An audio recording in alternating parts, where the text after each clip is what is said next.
Mais pour l'instant, c'est l'heure des 4 vérités avec Caroline Roux et son invité. Bonjour. Bonjour, je reçois ce matin Christophe Castaner. Il est secrétaire d'État aux relations avec le Parlement et porte-parole du gouvernement.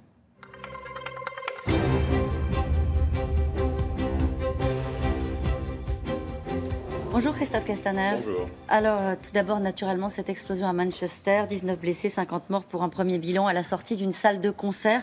La Première ministre parle d'une épouvantable attaque terroriste. Une nouvelle fois, le réveil est douloureux en Europe. Évidemment douloureux parce que les enfants de Manchester sont nos enfants.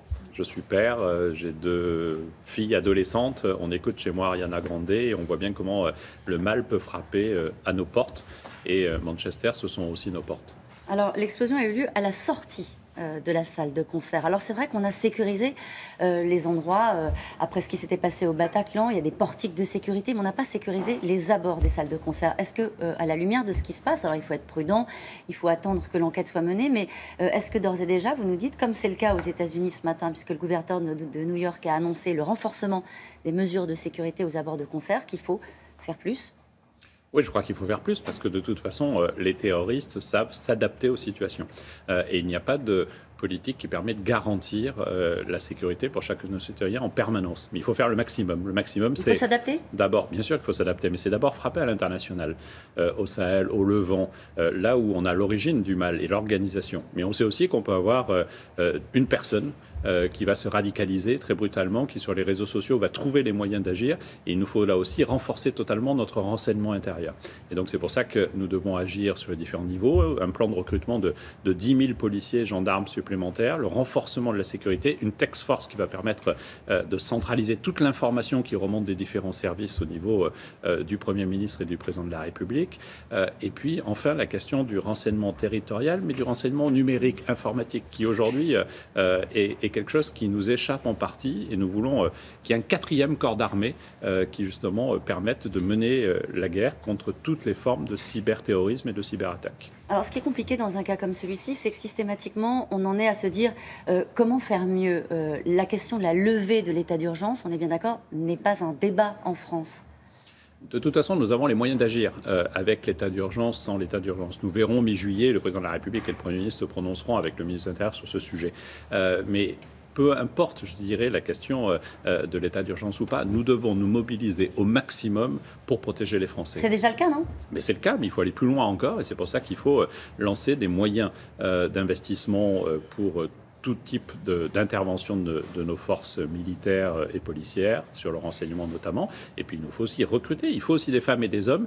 Petit à petit, le gouvernement précédent a commencé une politique de recrutement. Nous devons la renforcer. Mais est-ce que vous dites ce matin aux gens qui vous regardent et qui sont peut-être inquiets, qui ont prévu peut-être d'aller à des concerts à Paris ou ailleurs en France, les leçons de ce qui s'est passé à Manchester seront tirées naturellement en France ?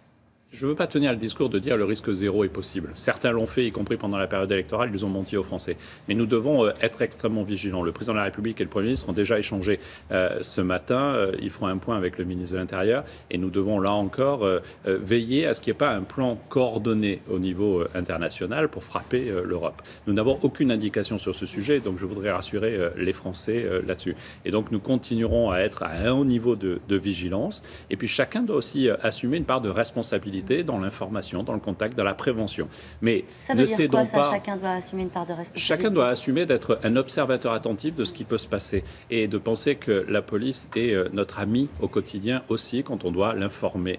Je crois que sur la radicalisation, par exemple, il faut que chacun, au niveau des préfets, au niveau d'une école, d'un lycée, soit aussi en responsabilité. Mais surtout, je voudrais aussi rassurer les Français. Il faudrait surtout pas céder aux terroristes et en disant on annule les concerts, on ne va plus nulle part. Vivre, c'est notre cœur. Et au fond, les terroristes veulent attaquer notre façon de vivre. Et donc, ne leur cédons jamais. À charge pour nous, les responsables politiques, de tout mettre en œuvre pour garantir la sécurité de nos concitoyens. Alors, dans le reste de l'actualité, Emmanuel Macron reçoit les syndicats de salariés, le patronat. Aujourd'hui, on connaît désormais la volonté de réforme d'Emmanuel Macron. Alors, ces rencontres, c'est quoi ? Ce sont des rencontres de courtoisie. On sait exactement où veut aller Emmanuel Macron. Qu'attend-il de ces rencontres avec les partenaires sociaux ? il veut dialoguer, et il ne veut pas dialoguer seulement sur la réforme du dialogue social.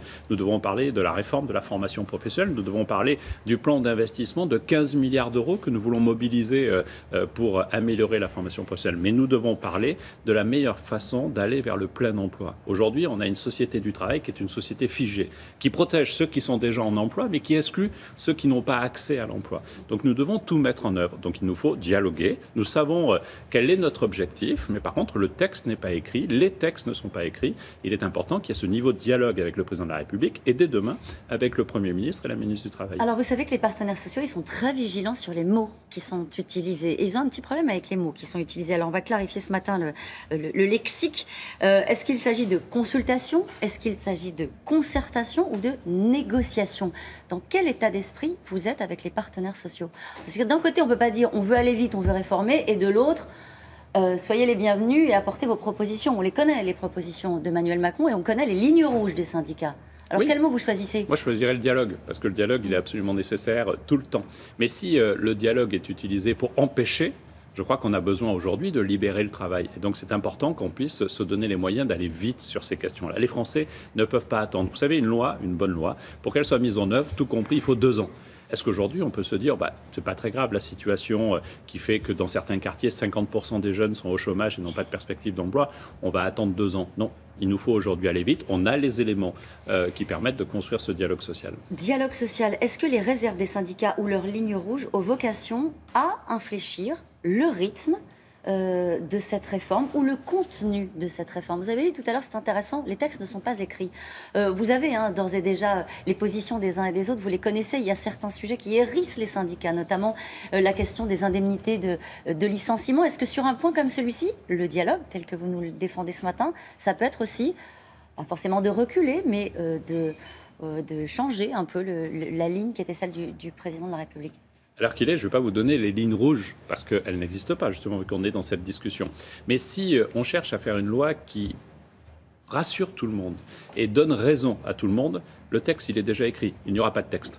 Et donc, je crois qu'aujourd'hui, il faut accepter ce dialogue, mais il faut aussi que les syndicats entendent la nécessité de faire bouger les lignes. Parce que l'objectif, c'est de faire en sorte que l'artisan de Barcelonnette, dans le nord de ma circonscription, puisse demain ne pas avoir peur d'embaucher un apprenti, ne pas avoir peur d'embaucher un gars. C'est ça l'enjeu aujourd'hui, faire en sorte qu'on puisse tendre la main. Aujourd'hui, il y a un vivier d'emploi. On voit bien qu'on a une dynamique économique forte. Il ne faut surtout pas la fragiliser par un carcan administratif. Il y a certaines images qui font peur aux Français et ils ont le souvenir de ce qui s'est passé au moment de la loi El Khomri. C'est la France bloquée.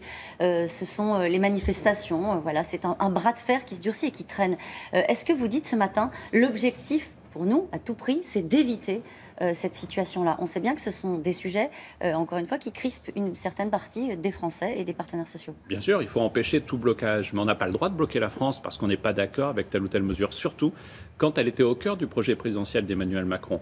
La loi El Khomri, la difficulté, c'est que ça n'était pas au cœur du projet politique, du mandat politique de François Hollande, et elle est venue en fin de mandat.